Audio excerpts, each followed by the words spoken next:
Good afternoon, and thank you for joining today's webinar on climate change adaptation in the mining sector and the growing importance of ESG management to the broader stakeholder community. My name is Manuela Botello, and I'm the National Mining Industry Leader for Marsh Canada. Today's webinar will be approximately 75 minutes. The discussion will run for approximately 55 to 60 minutes, followed by 15 to 20 minutes at the end of the discussion for Q&A. We encourage you to ask questions throughout this presentation. You can do so by clicking on the Q&A icon on the bottom part of your screen or the panel to your right. Simply type your question in the open area. We will endeavor to answer any questions submitted during the registration process, along with those submitted during the presentation. Please note, all participants are in listen-only mode, as all lines have been placed on mute. This session is being recorded, and the recording will be distributed and available following the discussion.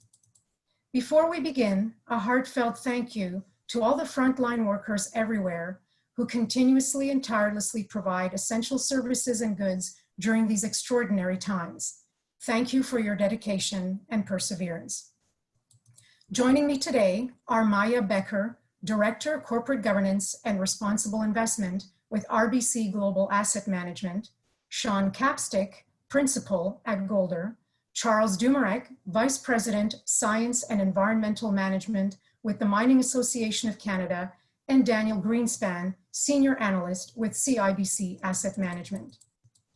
Well before the outbreak of COVID-19, society's concern for climate change impacts were rising. Natural catastrophes linked to climate change have been increasing in frequency and severity, and shifts in weather patterns causing droughts, extreme heat, and flooding have added to economic stressors in certain regions. Some have even attributed increases in population migrations to climatic impacts. The pandemic may have caused us to pause on the topic, particularly in the early months of the outbreak. The pendulum, however, has not swung back. A number of institutional investors have even recently affirmed their concern for corporate management of environmental, social, and governance, or ESG, factors. Governments and communities, particularly if already affected by economic stressors, are expected to be even more vocal with respect to any industrial activity that does not demonstrate sound ESG management. The Mining Association of Canada and Golder have collaborated to develop a risk-based climate change adaptation guide that will be published later this year. Today, the co-authors will give us a high-level preview of this guide that looks beyond site-specific considerations to promote a broader stakeholder view. A key stakeholder group for corporates is, of course, the investment community. We will hear from CIBC Asset Management and RBC Global Asset Management, two major representatives of that group, their perspective on the importance of climate change adaptation and ESG more broadly in their decision-making process. Let's start with the guide. Charles and Sean, what prompted the development of the guide? Was the Canadian government's plan to include climate change in its assessment of natural resource projects under federal review one of the considerations, or more generally, adapting to a trend and anticipating its trajectory? And what is the hoped-for outcome of the guide's implementation? If I could start with Charles, please. Thanks, Manuela, and thank you everybody for joining us today. I think to answer that question, the short answer, I think it's the latter, not the former, that it's more anticipating trends and recognizing a trajectory and a need within the industry. But I think it's helpful to provide a bit of background on some of the work that MAC has been doing around ESG, because going right back into the mid-2000s, we've had a sustainability program for our members known as Towards Sustainable Mining, or TSM. And what this program does is it provides measurable performance protocols in several different areas around ESG, Indigenous community relationships, health and safety, crisis management communications, prevention of child and forced labor, tailings management, biodiversity, water stewardship, and finally energy use and GHG emissions management, which is the one that kind of touches most closely on this. But right since the inception of TSM, MAC has worked closely with an independent multi-stakeholder group that we refer to as the Community of Interest Advisory Panel.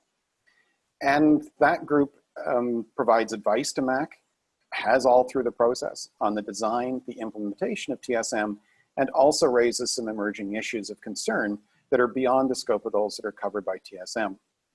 And several years ago, they released a set of recommendations to MAC on climate change adaptations. And that was actually one of the catalysts for launching this program. More broadly, certainly there's a recognition from MAC's perspective and from the industry perspective that there was a gap in this area in terms of guidance, both nationally and internationally. And certainly also recognizing that the increase in concern from both industry, regulators, investors, insurers, and others. So a lot of convergent factors that led to where we are today. Thank you. Sean? Yeah, thanks, Manuela. It's a pleasure to be here to talk about the guide. We've been working with mining clients and other sectors on climate change adaptation for more than the last 10 years. And certainly one of the drivers was SIA's requirements to look at impacts of the climate on a project. But I think one of the biggest drivers for the guidance is when we started this process, a lot of the guidance available was simply an awareness building guidance that you should consider climate change. What was really lacking is the how to, or the steps in which climate change should be considered. So that was one of the big drivers that we saw in the guidance, is to provide that more detailed information on how to do these assessments consistently, to move from the why you should do this work and into the how. Thank you. Can I now ask both Charles and Sean if you could kindly provide an overview of the Climate Change Adaptation Guide and its approach to risk assessments? Yeah, happy to. If you could go to the next slide, please. So what we tried to do, or what we aim to do with this guide, is recognizing that what's actually going to happen from a climate change adaptation perspective on a particular site is going to be very site specific. We didn't feel that we could get into trying to develop guidance on how you would adapt to a whole range of different climate change impacts that could potentially occur on a site. Rather, what we wanted to do was describe a process that an operator could go through, a way to kind of approach this problem that would integrate into systems that companies already have, like their approaches that most companies already have to assessing and managing risk, so that this becomes one more piece of that risk assessment puzzle that needs to be considered. So Sean will explain it in more detail, but essentially what we've laid out is a three-stage process of approaching this and understanding. So starting with, well, what are the risks that a certain facility or a certain company faces with respect to climate change, thinking about both those kind of direct risks, the physical impacts that could occur on site, and then the other kinds of risks and impacts that could also occur on transportation corridors, on their business interruption, supply chain, all those kinds of things that could come into play as secondary or tertiary impacts if a primary impact occurs. And then from there, understanding the vulnerabilities, understanding the risks, then what do you do about it? Maybe you don't need to implement adaptation measures right away. Maybe there's some risks that you consider acceptable. There's some that you want to wait on. So how do you develop a roadmap to figure out how to approach, if you've got a whole range of different possible risks, potential vulnerabilities associated with climate, how do you then kind of develop a roadmap to figure out which ones you're going to do, how you're going to do it, and when? And then from there, building in surveillance, building in feedback mechanisms to understand if you're doing the right thing. And then because there's so much uncertainty around climate change and projection models and things like that, keeping that loop going so that you're reevaluating that periodically. And with that, I'll turn it over to Sean to provide a bit more detail on the next slide. Thanks. So let me unpack this a little bit more in terms of how these three stages interact and how they build on each other. One of the things that we heard from the MAC members when we were developing this is it had to be applicable to all phases in the mine life. So this process, when it's moving from left to right, starts with the mine at maybe the pre-feasibility or the feasibility stage, but it can apply to mines that are operating in care and maintenance or in closure. So it is applicable to all of these stages. So let me take you through it as if we were at a new mine at the design stage. So the first stage, it builds on this concept of climate risk assessment, and you need to understand the current climate and both the future climate trends in order to be able to look at the risk assessment in terms of changes. The risk assessment will identify vulnerabilities and then look at what are the highest risks, the most important vulnerabilities at the site that can then be passed on to these other steps. And I think this is really key in the guidance where a lot of guidance that was available has a risk assessment component.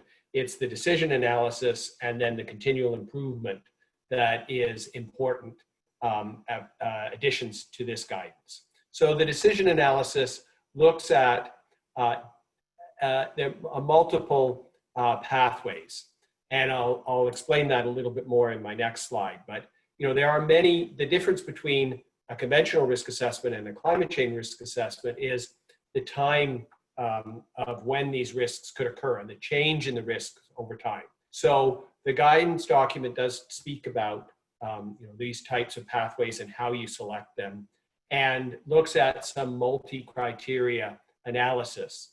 The simplest one being a cost-benefit analysis if the only considerations were operational impacts, but it acknowledges the input from the community of interest that Charles discussed. So there's other issues in addition to the mine itself, the supply chain, the communities around the mine that are also important. So environmental issues have to be weighed, social issues have to be weighed. And so this multi-criteria analysis helps choose these pathways. And then once you have developed a pathway, there's the implementation and this ongoing surveillance and an adaptive management approach. As new information is available, as more projections become more refined, there has to be this continual improvement process. So moving backwards, the arrows below the line, represent this continual improvement process. So the first arrow within stage 3 could be an update to an assessment report from the Intergovernmental Panel on Climate Change, updating these projections. We're expecting an update next year or the year after in terms of this. So we had to incorporate this type of continual improvement. The next arrow going back to the decision analysis could represent updated information at the site that would cause a reevaluation of this option analysis. You have more information, and so you're going to put that back through this multi-criteria analysis to validate these paths. And then the last arrow right to the beginning could be a change in the mine plan, an extension in the mine life, where you would go back and look at that risk assessment from the first stage to then go through the full process. So if we move to the next slide, I just want to further break down how this first stage and the second stage interact. And what I wanted to highlight here is this time emergence of signals or triggers that are going to cause action to be taken in the future. So the risk assessment is looking at the change in risk. What are the vulnerabilities? What are the projected climate conditions? And the outcome from that could be an acceptable risk. So you would monitor the triggers or the thresholds that would say that risk is no longer acceptable. You could gather more information on these triggers or the thresholds, and you are going to collect information. You could say, we have a clearly defined path. We know what triggers will cause action in the future, but we're going to do that at some time in the future because it makes sense to wait to implement that, not take action right away. Or you may say, that immediate action is beneficial. It could be something that is easy to do at the design phase or the construction phase, and then would give you resilience now and also into the future. So that's an important part of the this pathways approach, and how that the timing aspects looks at that. So let me expand that with another hypothetical example moving forward. So here's an example of 5 different pathways that could be selected at a site. The pathway A would be the risk is acceptable now and under future climate conditions. Pathway E would be invest in the more resilient infrastructure now and do the work in the short term. And then the other paths look at taking action in the medium or the long term. And what the guidance provides examples for is how these reevaluation points, how the continual improvement process will look at when these evaluation points come up, and when and how action should be taken in the future. So if we go through this, then the next slide shows that here's the selected adaptation pathways. There's a choice in the longer term in terms of the final pathway. So they're selecting 2 different pathways.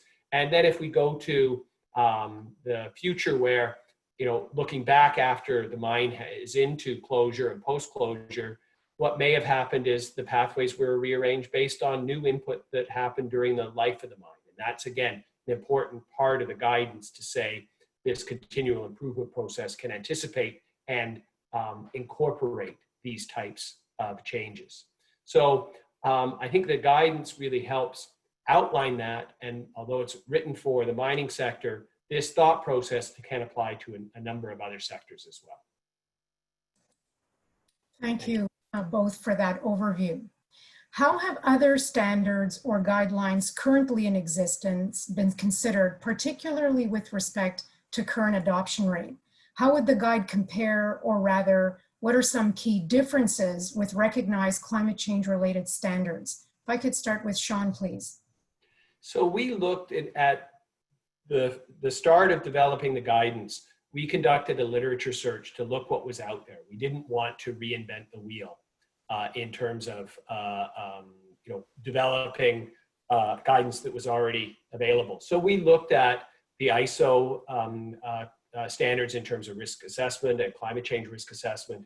We looked at engineering standards such as the Public Infrastructure Engineering Vulnerability Committee, the CIBC process that's developed by Engineers Canada and has been referenced by the World Engineering Council. We looked at information from development banks, to name a few areas. But what we found was the guidance either was focused on the how, why, and didn't go in detail in terms of the how-to for the mining sector.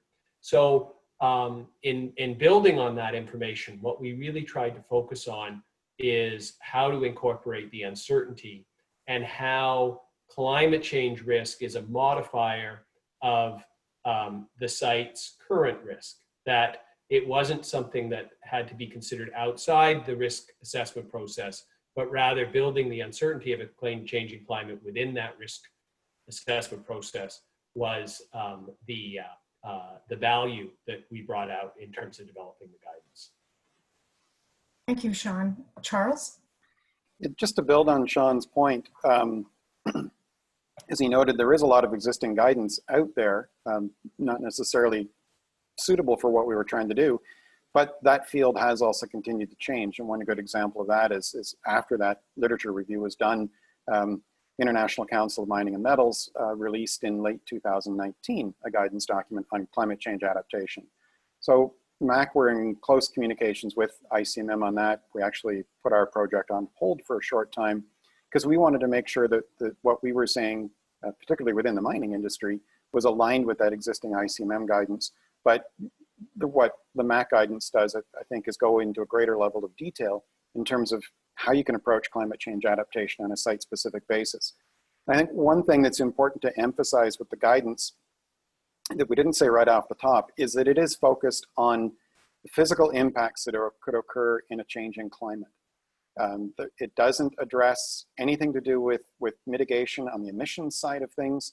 It doesn't address anything to do with adaptation around adapting to changing legal requirements, policy requirements, things like changes in GHG emissions trading, GHG pricing, things like that. So I think that's important to understand that that's very deliberately how we've scoped it, on those kind of physical impacts that can occur in a changing climate. Thank you both.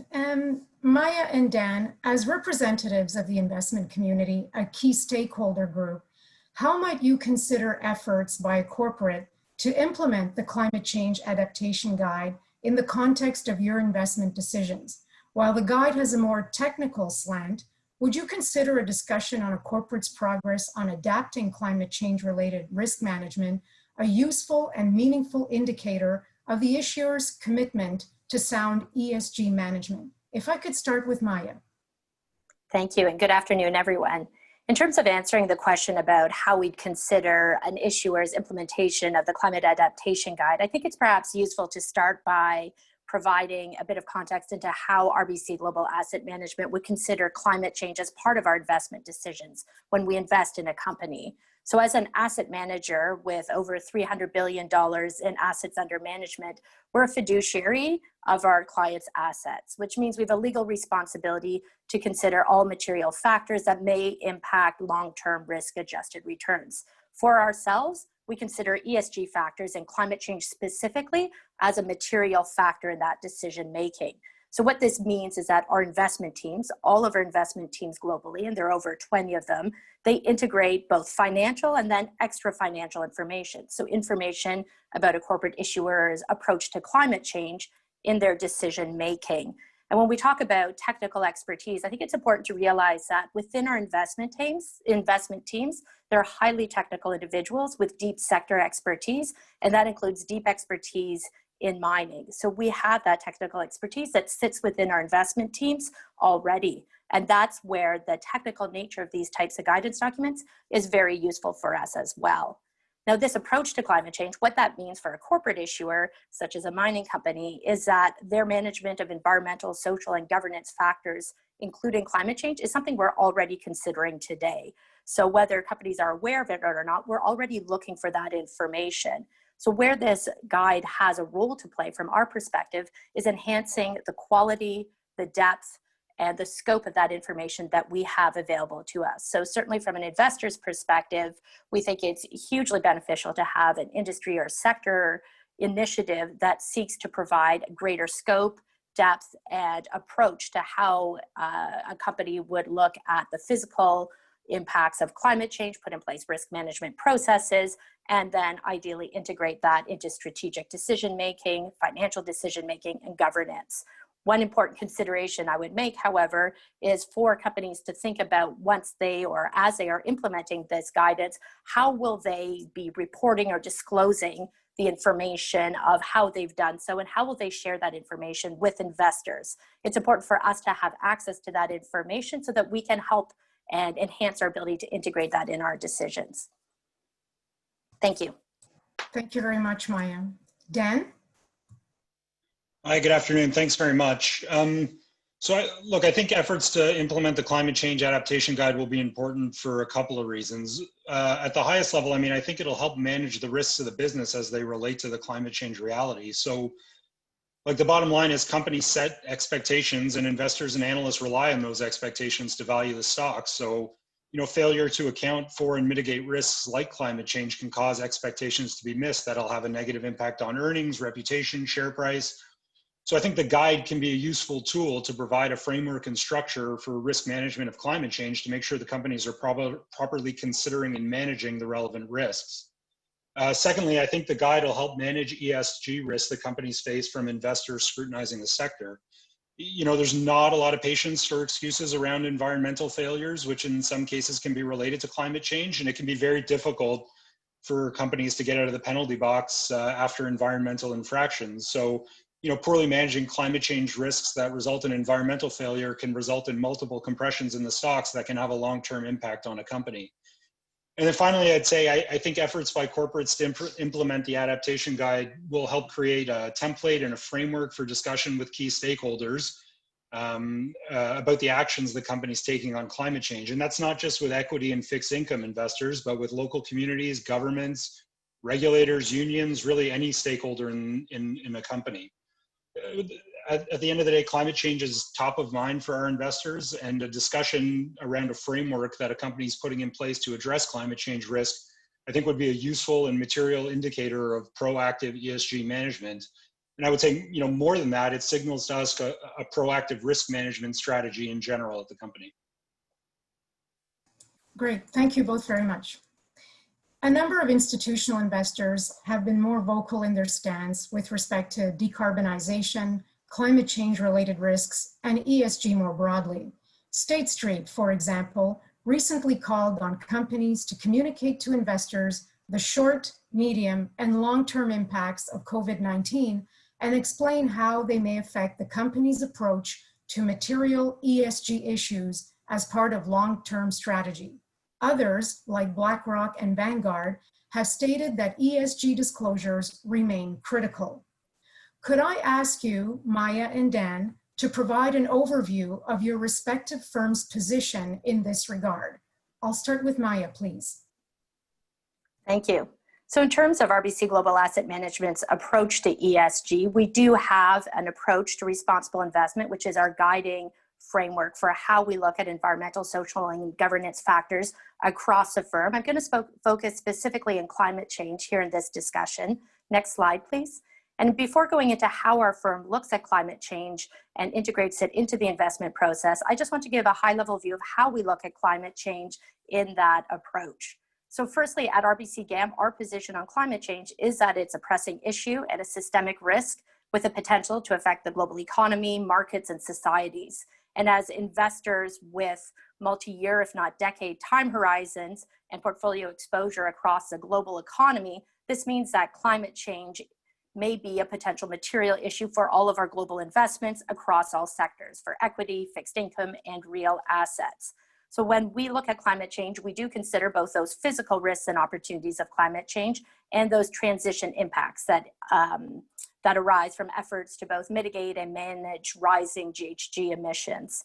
So these impacts then have the potential to affect the returns of companies that we are invested in, affect their balance sheet, company or asset valuations or productivity. And this is why we see climate change as a material factor that we need to consider the impact of, as it may impact our long-term risk-adjusted returns. And this is through the possibility of mispricing of assets, asset stranding, credit risk default, or even a broader destabilizing effect that can increase the volatility or uncertainty in our markets. So I put this slide here because I think it's an important point that when we focus on climate change and we look at investee companies and corporates to see how they're managing this issue, it's about the value consideration. How does this impact financial performance? It's not a values decision. It's really looking at that potential impact to impact long-term risk-adjusted returns.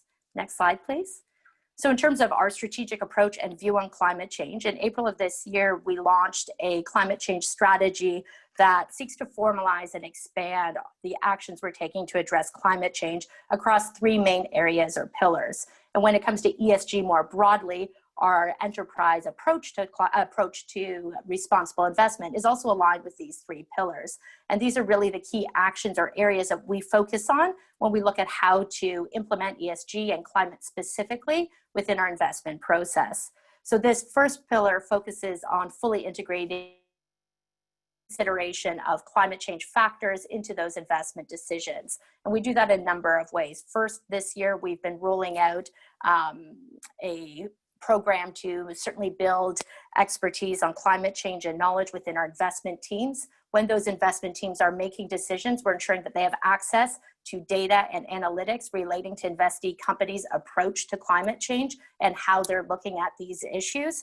And then certainly providing additional research insights and analytics, not just on how companies are looking at climate change, identifying risks and opportunities today, but also how they're going to be doing it in those forward-looking scenarios or projections. So if you look at the Climate Adaptation Guide, and the approach of looking at climate change and doing risk assessments, then taking a forward-looking view and putting in place adaptation measures. This aligns very much with how we're looking at all the companies within our portfolio and then aggregating that insight up at a portfolio and then a firm level. In terms of the second pillar that we look at as part of our strategy, this relates to the fact that we are an active manager. So we actively engage with the companies that we're invested in. And this is an important piece in terms of how we approach climate change and ESG more broadly, is that our investment teams engage regularly with companies one-on-one on these issues, and they want to hear how they're approaching climate change. They want to make sure that when we're looking at companies and we're investing in companies, that they are able to articulate their climate-related risks and opportunities and what they're doing to mitigate those. This year, as part of the rollout of this strategy, we've also enhanced the view we take on how we look at climate change, where we've worked with our investment teams and developed engagement guides, including one specific to mining, on what are the issues, the material issues to the mining sector when it comes to climate change, and what to look for in terms of a response from investing companies when we engage with them in terms of how they're managing climate risk. Climate adaptation is certainly a significant part of that as well. The other piece I just wanted to highlight in terms of how we engage with companies is it's not just individually and one-on-one, but it's also as part of collaborative engagements, such as the Climate Action 100 Plus. And I think we're seeing this more and more on a range of ESG factors, but climate as well, where investors are working collaboratively with other investors to engage companies on these issues. And what they are looking for and what we're looking for in these engagements is more insight from companies on how they're looking at climate change, how they're conducting the risk assessments, how they're integrating this into strategy, what type of capital investments are being put towards these initiatives, and what is the underlying governance process or decision-making that's involved in that as well. A third pillar of our strategy is focusing on the work we're doing with our clients, so our institutional and retail clients, to develop investment solutions that meets their needs. And it's here that I think we're really seeing a huge amount of interest and growth from our clients in both ESG as well as climate change. Our clients want to know how their investments are considering the impacts of environmental, social, and governance factors. And as Dan said very well, there is certainly very little patience for there not being an answer that you can provide as to how you are looking at these factors. So as we look and see more of these products that come onto the marketplace that focus on climate specifically, although there's certainly others focusing on other ESG factors, whether it's climate mitigation, climate transition, or climate adaptation, for companies or issuers who want to be included within these new funds and thematic areas, it will be important that they're able to meet those eligibility criteria. So that's a high level view of how we look at climate change and then integrate it across the three pillars of our approach. And I'll hand it over to Diane here. Thank you. Thank you very much. Oh, sorry. Maya, go ahead, Dan. Sorry, thanks. Okay, so in terms of how we approach it at CIBC Asset Management, I mean, ESG analysis, which includes climate change risk assessment, is core to our investment analysis and decision-making process. So we incorporate ESG analysis at the analyst level. We're set up much like the sell side. We have sector specialists who know the companies in their sectors inside and out. And one of the analyst jobs is to screen for ESG risks. If you could flip to the next slide, please. So what we do, we have detailed questionnaires that cover E, S, and G that we apply to each company. We go through corporate disclosure and engage with management teams and boards of directors to score as many questions as we can for every company. We try to put some numeracy into the process. We score the questions 0 to 10, and that way we can try to compare companies against each other within the sector and across sectors on ESG metrics. So in the same way that we would put a buy, hold, sell rating on a stock, we also put ESG ratings on each company. And you can see on the slide from -2 a laggard to +2 best in class. As a group at CIBC Asset Management, we cover over 300 companies, and each of these would have an ESG score and ranking. Next slide, please.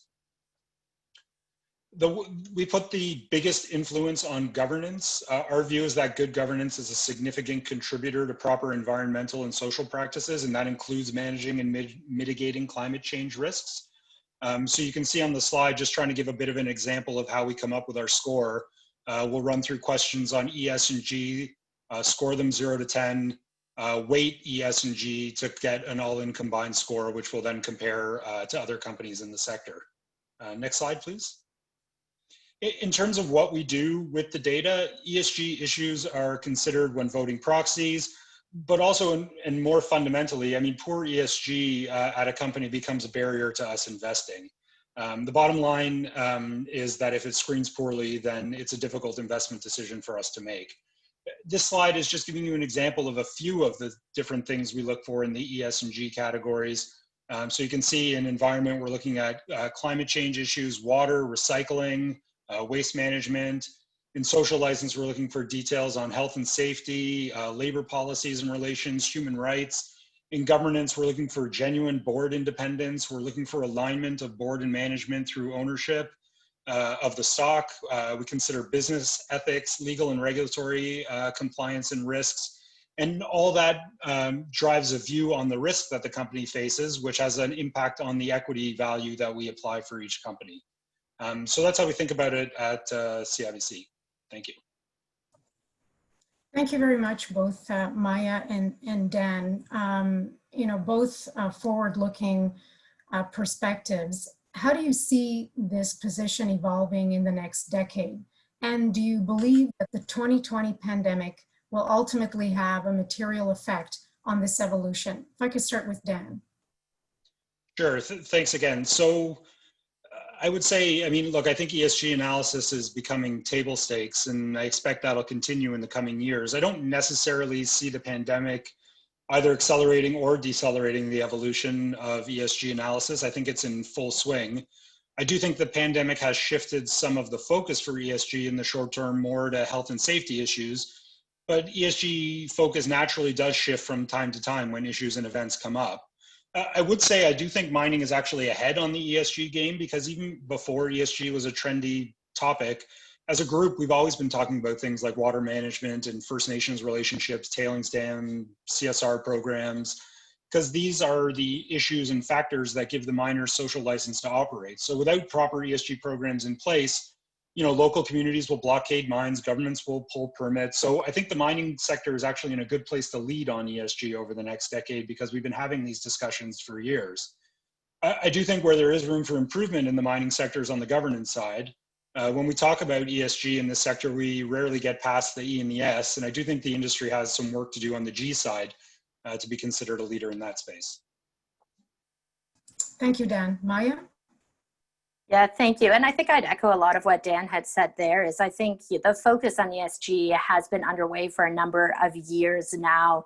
And certainly we recognize the importance of ESG before the pandemic. We've certainly seen that play out through the pandemic, and will continue to be important after the pandemic has passed. I think moving forward, when we look at ESG and we look at the impact of the pandemic, I think what's probably done more than anything else is really highlight the S factors, or the social factors, which I think in many ways previously had been more difficult to quantify and perhaps less of a focus for many sectors. Although to Dan's point, I would certainly agree that many of the extractive and resource-based sectors have focused on that aspect for many years. But I think really what the pandemic has done is brought out in very real live time the impact of those S factors. And moving forward, I think there will be more focus on those issues such as employee health and safety, benefits, sick time, supply chain risk management, business continuity planning, human capital management, diversity and inclusion, certainly brought about by some of the other coexisting factors that are happening now in terms of the impact of the global recession, as well then as the protests internationally around inequality. And I do think governance is going to continue to be a focus and an area. Good corporate governance is essential, and we see that as a foundation for decision making about all of our investments. I think the other outcome I would maybe raise about the impact of the pandemic is that it has likely sharpened the focus of companies, of investors, of governments on the real impact of long-term and systemic risks, of which a pandemic would be, but also of one such as climate change. And I think it's brought into sharp reality the importance of putting in place risk management processes, anticipating how you would adapt and enable your business to move forward in the case of those types of risks. I think it really puts it in kind of a stark reality of how do these long-term systemic risks play out and the impacts of them across the economy and markets and society. Thank you. Thank you very much. Turning to issuers and how they may be approaching or possibly selecting financiers to work with, how are asset managers or owners engaging with issuers on ESG issues? And do you see any change in their activities as a result? If I could start with Maya. Yeah, thank you. Yeah, this issue of engagement is really important to us. And if you'll remember back to that slide I put up about our approach to climate change, which is also how we approach ESG factors more broadly, active stewardship engagement is a core pillar of what we do. So our investment teams make decisions about the companies and assets they invest in based on both financial and extra financial factors. An important component of how we are active investors or managers is that we engage actively with those investee companies. And those engagements focus both on direct engagements, where we work with companies, meet with them for investment teams to raise and discuss issues that they believe are financially material to the performance of the company. And certainly ESG factors and climate change specifically are a focus of many of those discussions. I raised it earlier, but I do want to take a couple of minutes to just focus on those collaborative initiatives that are also an important part of engagement. We think they're valuable when investors work together collaboratively on some of these key ESG issues to engage with companies so that companies have a group of investors they can have these conversations with instead of having to engage with 10, 15, 20 investors separately. And some of these ESG factors are really where this is a benefit. So we certainly engage as part of the 30% Club with companies on encouraging gender diversity at the board level and achieving a minimum of 30% women on boards and at the executive management level by 2022. So this is an important demonstration of that engagement.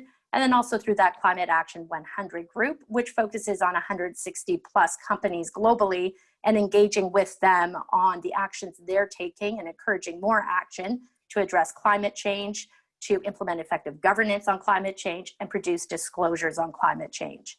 The last piece I talk about with engagement is also the proxy voting aspect of engagement, where the way with which, as active owners, we vote our proxies on behalf of our clients on shareholder proposals, we also integrate and ESG considerations as part of that process. As an example, between January and June of this year, we voted over 25,000 proxies, and our proxy voting guidelines, while we implement them on a case-by-case basis, they include consideration of climate change. So part of our leverage, our ability to have conversations with companies is also in terms of how we vote on shareholder proposals related to climate change. And I think we're certainly seeing that ESG factors, climate change specifically, will continue to be a focus, both in terms of shareholder proposals that are put forward, as well then as the engagements that companies have with investors. And you certainly want to have something to say when you're speaking to investors about your approach to climate change. On the last question or point here about how do you track engagements or what is the outcome of those engagements, that's a lot more difficult in terms of what actions you see in response to engagement. But we've certainly seen through the collaborative engagements particularly and through the one-on-one conversations and engagements we have, that they tend to be quite productive in terms of really understanding where companies are at, where they're going, and how they're going to get there. Thank you. Thank you very much. Dan? Yeah, thanks again. Fully agree with Maya on her first point. Engagement with companies is extremely important to us in our active investment process. So we're dedicating a portion of every meeting we have with management teams to engage on specific ESG issues that we think are relevant either to the industry as a whole or specific to each company. In a lot of cases, the issues are obvious and clearly business related. In some cases, we look to dig in on a specific topic. Some tangible examples, post the Brumadinho tailings dam disaster, we spent a lot of time with companies on tailings and issues around that, trying to understand who's exposed where and what the risks are. Right now, we're talking to issuers about First Nations sensitivity, given the Rio Tinto Juukan Gorge incident in Australia. And obviously, we're talking about health and safety during the pandemic. Climate change is also an issue we're talking to companies about. We're looking for details on mitigation plans, risk management, and steps that companies are taking to reduce carbon footprints. We're trying to figure out who's ahead on climate change, who has risks that they're exposed to that are outside of their control, and who's mitigating the risks where they can.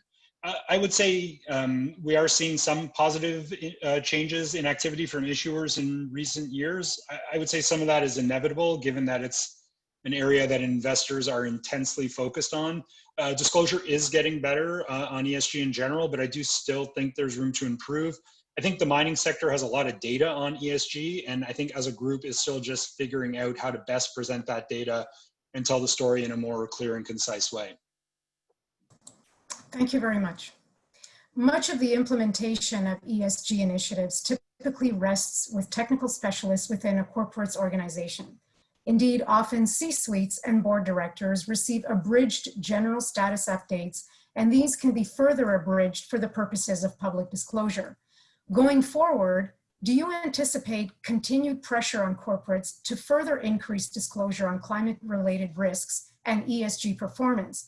Might institutional investors, for example, start requesting progress reports on managing identified climate-related risks? If I can start with Dan, please. Yeah, thanks very much. So I think we're already there on this one. At CIBC, we're looking for progress reports on managing climate-related and all ESG-related risks. I talked about our ESG scorecard before. We're looking for data annually and in some cases quarterly to update our questionnaires and reassess our ratings and outlooks for ESG on all the companies that we cover. I would say, I recognize there's a cost associated with this disclosure from the companies, but I also think there's an opportunity for the issuers, especially for those who can take a lead on this and articulate their message clearly to the investment community. I think fundamentally there's two ways to get your share price higher. One is to grow your earnings, and the second is to expand your multiple. So no question, ESG disclosure will cost a bit more, and that has a bit of a negative impact on earnings. But I think the opportunity is on the multiple expansion side for the companies that get the ESG right. To your point on ESG initiatives within the companies resting with technical specialists, I would say, investors are pretty savvy and capable of digesting technical information. A lot of companies will bring their ESG leaders out when they go marketing or to conferences, and that gives investors a chance to ask questions directly to the people on the ground doing the work. Companies are hosting events specifically with their ESG people to give investors a chance to ask questions outside of a normal marketing meeting. And I would say, making those people within your organizations available to the investment community is very helpful. Thank you very much, Dan. Maya? I'd certainly echo what Dan says, is that already there is certainly the expectation, the request that there are climate-related disclosures, ESG-related disclosures that companies provide. And I think in a lot of ways, companies are already starting to have realized that there is an appetite and a need for this and able to respond to that. It's certainly been the case over the last 2 to 3 years where we've seen there is a leap in terms of the scope, the depth, the breadth of disclosure on ESG and climate specifically. And I think that disclosure isn't only around how a company is approaching these issues and managing and mitigating these issues, but again, wanting to understand the governance of these issues. So who has governance oversight for these ESG issues that are material to the company, including climate change? How are those being reviewed and considered, and how is management engaged on it? And that comes into play then when, as investors, we meet with these companies of wanting to know and understand how is management aware of, part of, and making decisions based on this information. So certainly important to have at these discussions. If those who are in the room, make sure you have the people in the room who do have this knowledge, this background, this technical expertise. I think those conversations on ESG are getting far more technical. And to Dan's point and my point earlier, that technical expertise, it does sit within our investment teams as well, and they want to know those details. It's not enough anymore, perhaps 5, 10 years ago, but certainly not now. It's not enough to say we have a policy, it's on our website, we'll share it with you after. We want to have deep conversations about this. And I'd actually take this point maybe a little bit further to say it's not just investors who are seeking enhanced disclosures on ESG or climate change, but we're also seeing, and I think we're going to continue to see, regulators, legislation, and other requirements that are specific to climate-related disclosures. And we've certainly seen that in Europe and the UK, and even here in Canada in June, with the government announcing that TCFD, or climate disclosures, are required for access to the large employer emergency financing facility. So being able to get ahead of some of these requirements that may start to be coming down the road as well, in terms of how are you looking at ESG factors, it's certainly worth putting in place now, because it is just going to continue in my view. Thank you. Thank you very much. You mentioned TCFD. The Task Force on Climate-Related Financial Disclosures produced recommendations for institutional investors with respect to a climate change strategy for their portfolios. In regards to risk management, the TCFD recommends that investors identify, assess, and manage climate-related risks, focusing on processes used to assess materiality and locating and using climate-related data. The TCFD guidance also addresses risk measurement, prioritization, mitigation, and monitoring.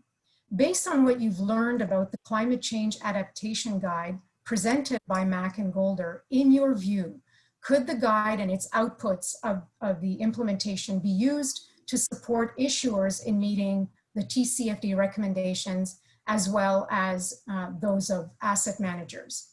If I could start with Maya, please.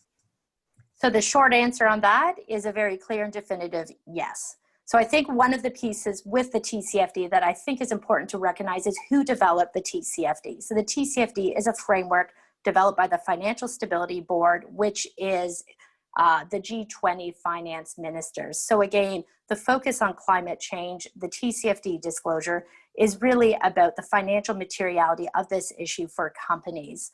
And in terms of TCFD and looking at how a company is managing and addressing their climate risks and opportunities and integrating it, as you said, into strategy, risk management, governance, the risk or the metrics and targets, part of what has been so helpful and beneficial of the TCFD, which came out in 2017, is establishing that common language of how we start to look at climate change and how we start to implement practices to address how we're then managing and mitigating the impacts of it. The Climate Adaptation Guide and its focus on the physical risks of climate change at a site level and being able to look at the adaptation measures and look at it not just currently, but also under those future forward pathways is a key component of TCFD, doing that climate scenario analysis, where you're not just looking at the current climate conditions and those impacts, but you're looking forward at the uncertainty that climate change poses and looking at how you may need to invest in resilience measures today in anticipation of those. So the other point I think I'd say with TCFD is it's a framework of recommended disclosures. And with disclosure, the most important thing is to start the process of disclosure. And what we as investors want to know is we want to know how you're looking at these climate risks and opportunities. Which ones do you think are material? What actions are you putting in place? And what's your thought process about this? I think often there's a bit of a hesitation sometimes to start down the path of doing some of the disclosures that are perhaps required to be more in-depth, because there's a feeling that you have to have all the answers when you start. And really, as investors, what we want companies to know is just start. It's not a box-checking exercise. We really want to understand your thought process, your assumptions, what you consider material risks, why are they material risks, where you think you are, where you want to get to, and how you're going to get there. And really, that's the most important piece of it. But definitely the Climate Adaptation Guide is a great step forward for the mining industry to be able to respond to the expectations of the TCFD. Thank you. Thank you, Maya. Dan? Yeah, thanks again. Yeah, so I mean, I agree with what Maya said. At CIBC, like, you know, as signatories to the UN PRI, we've assessed our portfolios for climate change related risk, and that's part of our responsibility as a signatory. I do think that the Climate Change Adaptation Guide can provide a framework for discussion with the companies, and that'll help us assess our risk on climate change going forward in our portfolios. So I think that's important. You know, disclosure by the companies as they implement the adaptation guide can help us screen and assess which companies are ahead on climate change risk and which companies still have some work to do. But like Maya said, like, you know, get started and start putting stuff out and, you know, move forward from there. I would also say that, just reading through the guide in preparation for this event has already given me some ideas about areas to discuss with companies when we next engage on ESG and specifically on climate change. Excellent. Charles and Sean, based on the decision-making approach institutional investors such as RBC and CIBC have adopted in respect of assessing climate change-related risk exposures, what are your thoughts on how risk assessments undertaken in accordance with the Climate Change Adaptation Guide might be best used to support discussions between corporates and institutional investors and other key stakeholders? If I could start with Sean, please. Thank you. When we developed the guidance, we looked at it very much as a bottom-up process, that the guidance was focused on an individual facility and the surrounding community of interest. So given that TCFD and investors are more on a portfolio basis, I think there could be where it's not directly applicable, but I think the discussions that we've had so far and our thought process in developing the guidance on the how, that at a site level we can identify and develop these adaptation pathways, focuses in on exactly what we've heard today in terms of investors want to know how companies are dealing with this. So through this bottom-up approach, I think the guidance can really increase the dialogue between the facility staff, the engineers and geoscientists who are dealing with climate data, dealing with design, who need to address as part of their own professional practice this uncertainty around climate change, and then talk to the corporate risk managers who are also dealing with risk, and then the investors who need to understand the level of risk that we've heard today, that the guidance really by framing this at a site level can really help move this forward. And I think that the way I have heard the TCFD been described, and I think it echoes what Maya said about, just start, right? That, the TCFD starts with a story and then ends with a math equation. And so the guidance is really can form part of that textbook for the detailed quantitative risk assessment at the site level that can look at the cost benefits, the financial implications of a climate change, and really help understand how a site and then rolled up to the enterprise is dealing with these risks. Thank you. Charles, please.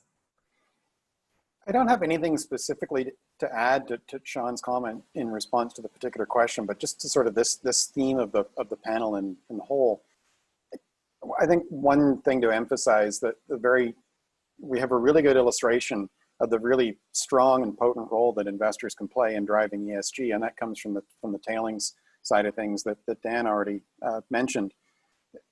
Roll back the clock to late January of 2019 and a failure of a tailings facility in Brazil, almost 3,000 fatalities, and within days, a group of institutional investors led by the Church of England Pension Fund had already issued an immediate call for the development of a global standard for tailings management. That investor group then went on to lead a push to get greater disclosure out of the industry around risks associated with tailings management, sending a letter ultimately, I think, to almost over 800 different mining companies globally requesting information on their tailings facilities. Many companies did respond to that. There is now a global database, something that never existed before because of that push from the investor group. And that global tailings standard does now exist. It was released in August.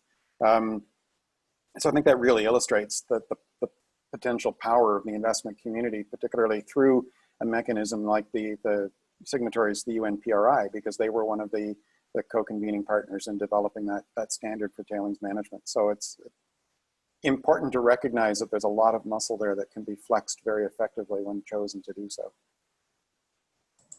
Great, thank you both. As we near the conclusion of today's panel discussion, I would ask each of our panelists, if you would, what is, from your specific context on this panel, one single most important recommendation for an organization as it considers investments in ESG initiatives? If I could start with Maya, please. Yeah, thank you. I'll maybe give 2 words instead of a single one, and those 2 words would be materiality and transparency. So starting with materiality, focus on the ESG issues that are most material to your business, and everything else should be driven strategically from there. For many mining companies, most mining companies, climate change is going to be one of those material issues, but identify yourselves. What are your material issues? What are the drivers of those issues? How are you managing the risks associated with it? And how have you put in place your governance processes to address it? The second word, transparency. This gets back to the discussion about disclosure and TCFD. Tell your story, because investors are looking for this information. We are evaluating, assessing how companies are managing ESG issues. We're looking very deeply at climate change.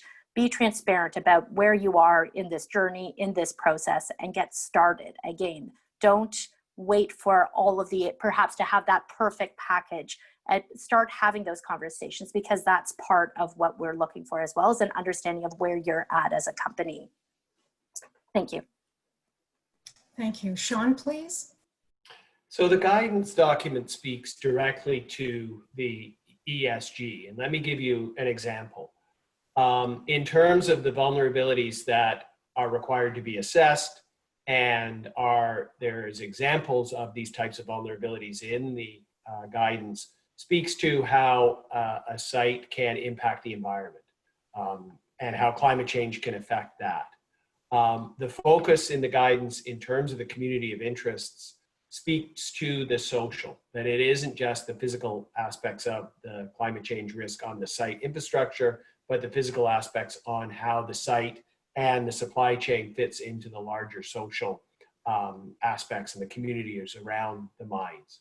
And then I think the continual improvement process and how the guidance links to the site's ISO processes for continual improvement and the risk register that we've talked about at the sites speaks to better governance and can help with the G component.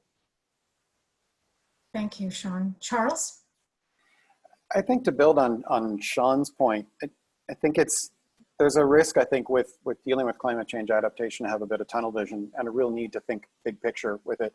It's kind of easy to focus on, well, okay, it's kind of obvious we could have some issues around water management. If we're in a permafrost area, we could have issues around permafrost. There could be kinds of impacts that could lead to catastrophic events. But the picture is a lot bigger than that. A lot of cases, the kinds of impacts that might be expected are not likely to be catastrophic, but they may still be quite significant. In some cases, they may be related to things other than water management, permafrost, those kinds of things. In some cases, they may even be off-site. Your greatest vulnerability at a particular site could be the bridge on the provincially owned access road to your site. If that washes out in a flood, you're now in a business disruption situation, even though you didn't even own that piece of infrastructure. So really important to think big picture in this. Absolutely thinking about from a human health perspective, from an environment perspective in those terms of those types of impacts, but also thinking about it from a potential for business disruption of the supply chains, things like that, so that you're taking as holistic approach as possible to how you're identifying and assessing the potential risks and then figuring out how to mitigate them. Thank you. And lastly, Dan, please. Thanks again. So at a high level, just a general ESG comment. I mean, I think it's becoming table stakes for the investment communities. I realize that today was a climate change panel, so we spent a lot of time on the E part of the equation today, but my view, the G is not getting enough attention. And in my opinion, good governance is the most important part of the ESG equation, because I think governance sets up the E and the S and the whole company for success. So I would encourage, boards and management teams to focus on that where they can. Specifically with respect to climate change, it's an issue that's front and center with our investors, so clearly it's important to us as well. The impacts from climate change are meaningful and wide-reaching, and to the extent that companies can get ahead and manage and mitigate the risks, and to the extent that the Climate Change Adaptation Guide can help you get there, I think it's an initiative worth pursuing. Thanks very much for having me. I appreciate everyone's time today. Thank you all panelists for sharing your perspectives and your insights. And now we'll move to our questions. We did receive some through the registration process. A couple actually referred to triggers and thresholds mentioned in the guide. The guidance talks about triggers and thresholds. Can you explain those in more detail and how they can be used by investors as part of their review of the documentation? Sean, if I could ask you to just elaborate a little bit more, and then I have a question for Dan and Maya. Okay, thanks.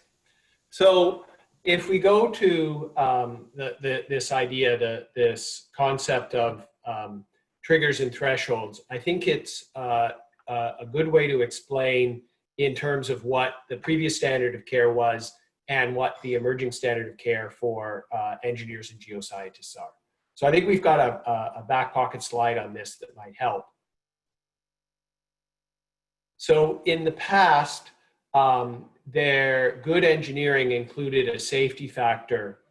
There was a design, and then there was a safety factor above that. So if you were looking at designing something, you would have a design criteria, and then you would have a safety factor. So that could be considered a trigger for action when you got to here.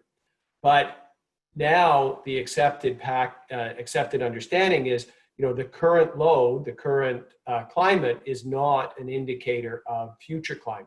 So in the future, there's going to be a greater uncertainty. So now you're looking not just at your design criteria, but how more safety you need about that. And that really is, I think, focusing in on where the guidance provides a lot of technical issue in terms of how you look at these triggers and thresholds. So now, if you were looking at a permafrost example where you were designing to a ground temperature of -1 or -5 degrees C, then you could monitor that on the long term, and if the ground temperature was increasing, you could take action. And so that's one of the thresholds and the triggers. When you exceed a threshold, that's where you are getting into this level of an unacceptable risk, and the guidance speaks to that. So that you can identify those risks and take action to bring you back into your acceptable level of risk. Thank you, Sean.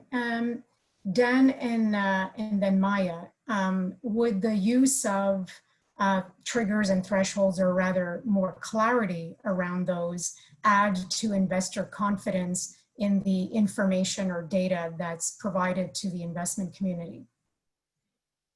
Yeah, short answer is yeah, I think so. I mean, I think it signals to investors that there's a framework for considering climate change and for risk management within the company. I think it's part of a bigger picture that shows good risk management practices that's being considered.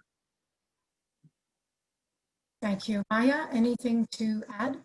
Yeah, I would just add to that. It's, not necessarily so much about investor confidence as investor information, and it's important information about good risk management. And I think that's really what it provides. And when we're talking about something like climate change, we want to be looking at how those thresholds may be changing over time under different scenarios, and how are you then putting in place mitigants, actions, adaptations to manage those. So they're also an indicator for us of how a company is looking at climate change. Which scenario or which pathway are they anticipating, and how are they then putting in place sufficient buffer or sufficient adaptation measures to build their resilience. So there's certainly important indicator and important information as we look holistically at how a particular company, particular site is putting in place risk management practices for climate change. Thank you. Another question for Maya and then Dan. Historically, asset managers and hedge funds have focused on shorter term results. In your opinion, do you anticipate sustainability investing to ultimately cause a shift in investor mindset to recognize the need for companies to invest capital towards ESG management, despite perhaps lower near-term returns? Maya?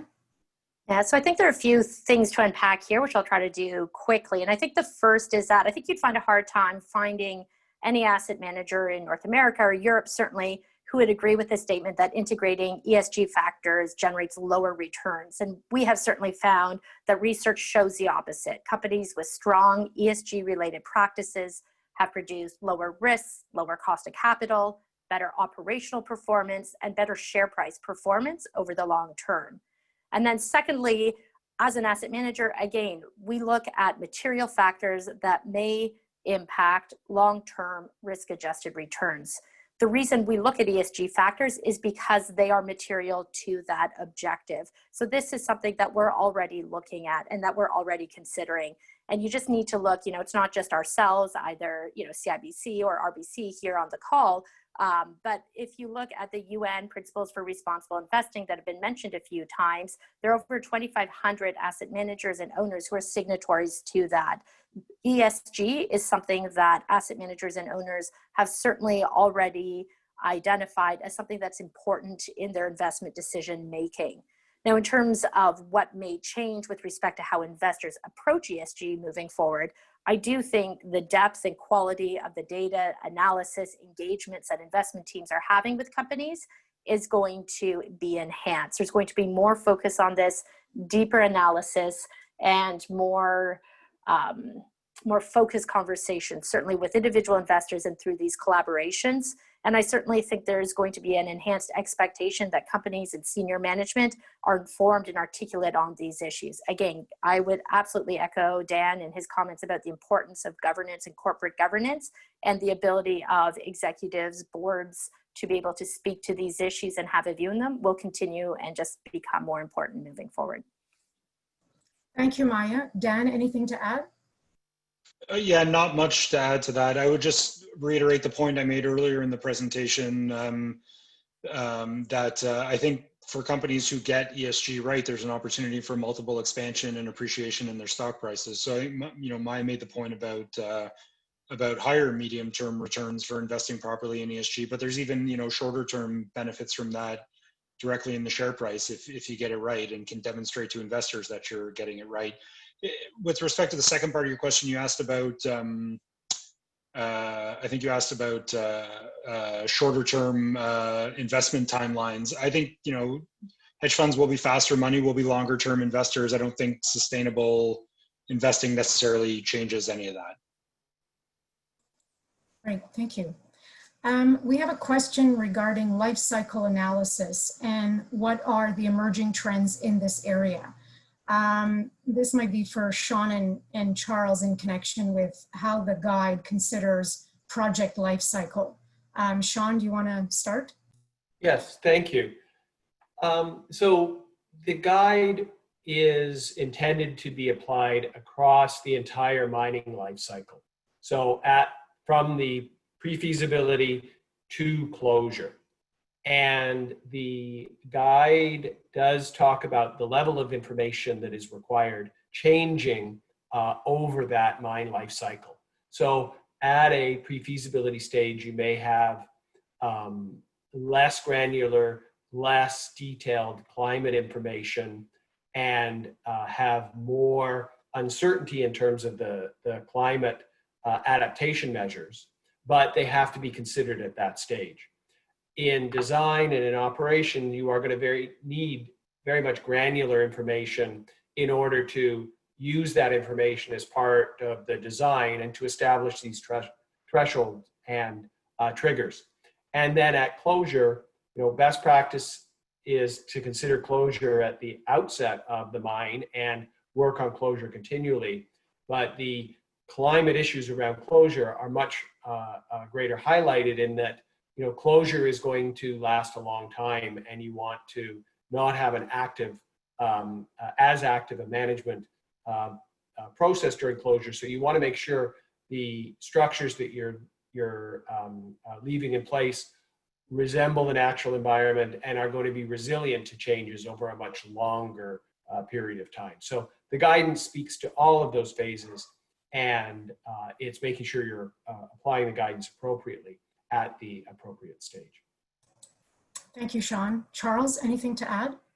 I think the one thing to add to Sean's response is the idea that although it's kind of easy to sort of think about how you would apply this for a new facility, it is designed so that you can insert yourself into the kind of process that's described at any phase in the life cycle. You could even begin to apply this guidance to a facility that's already been closed for many years. even in the context of governments or facilities that have reverted to the Crown and the Crown has control. They could equally be applying this guidance to some of those abandoned and orphan sites that have been in existence for many decades. So it's designed to be flexible in that sense, so that you don't just have to start at the beginning of the life cycle. It doesn't matter where you are, you can begin to apply this approach. Thank you, Charles. Another question from participants, and this is for Maya and Dan. From an investment analysis perspective, is there a bigger weighting on a company reducing greenhouse gas emissions or on the company managing physical climate change risks? Maya, do you want to start?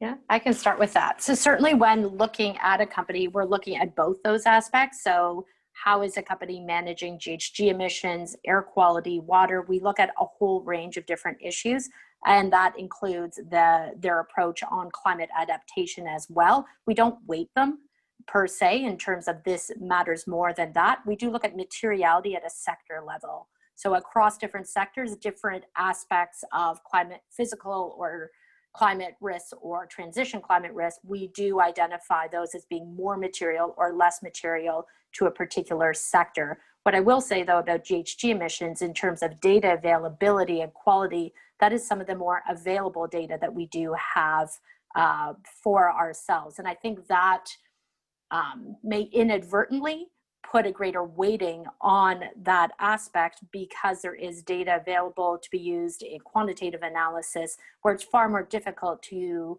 quantify the quality of climate adaptation, for example. And I think that's just part of the evolution that's happening in this space, is that both the climate data, the analysis that investors are doing is continually expanding and evolving and will continue to do so over the coming years. Dan, did you want to add into that? No, nothing to add to that. Same answer. Agreed. Great.